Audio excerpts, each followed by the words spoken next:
Hi guys, so today we're going to work through rounding out the spine and lifting up into a straight position, so we're balancing out our core, but we're using this in a slightly different slant. So all of the exercises that I teach, there's different ways that we can attack them, we can approach them to make them more specific for what you want to do.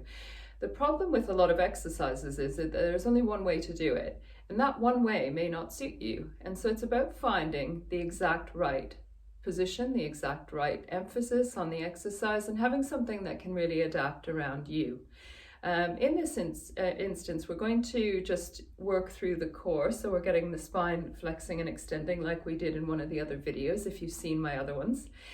But we're using this with the idea of getting your shoulder blades moving. So when you round the spine, the shoulder blades are going to move away from your spine, and when you sit up tall, they're going to pull back in towards the spine. And so when we have shoulder problems, we really want to restore that shoulder blade movement, because if the shoulder blades aren't moving, your shoulders aren't moving. So you could go through this one a number of different ways. So you can look at it as a core exercise to balance front and back, or we can work at it as a shoulder exercise, your choice. So go into sitting. And we're just going to sit with the feet flat and knees bent, holding just in behind your thighs. Now, if we start sitting up as tall as we can and start with a little bit of a squeeze with those shoulder blades, when we start to roll back, you're going to tip the pelvis back, trying to roll from the bottom of the spine, rounding it out as far as the arms allow. So I'm going through this quite slowly, and then sitting up nice and tall.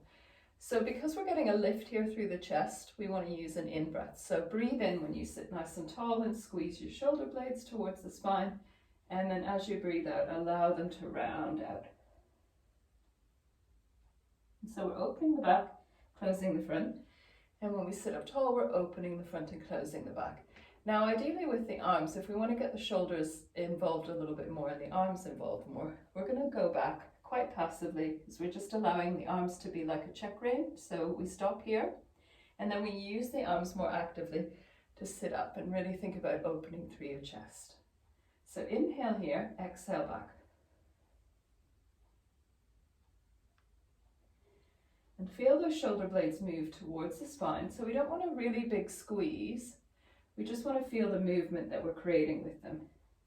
So they're moving around our ribcage, opening that space between them towards the spine, and then closing that space towards the spine. Exhale back.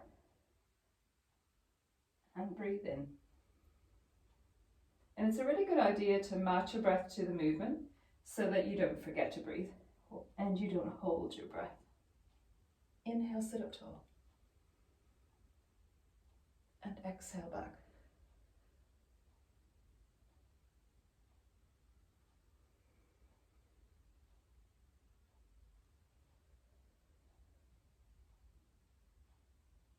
Now, we've covered one of the ways that the shoulder blades move around the rib cage and back in towards the spine.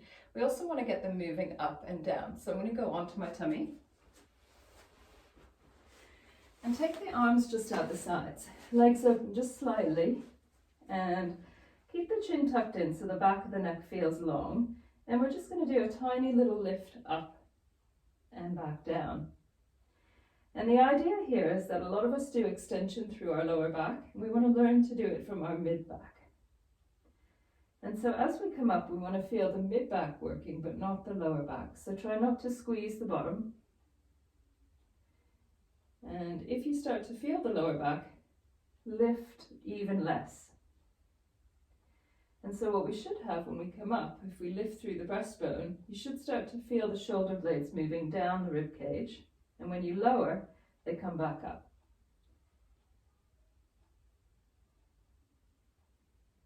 So think about the front of the rib cage lifting up and the back of the rib cage moving down and lower.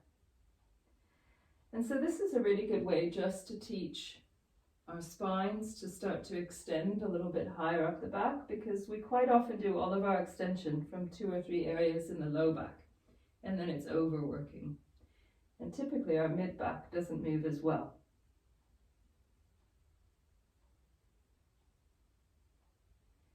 And so again, you might find that you tire after a few of these. You could do a little bit more, but it's always good to do less in terms of the overall number and do them properly, rather than try to do a great big deal of them.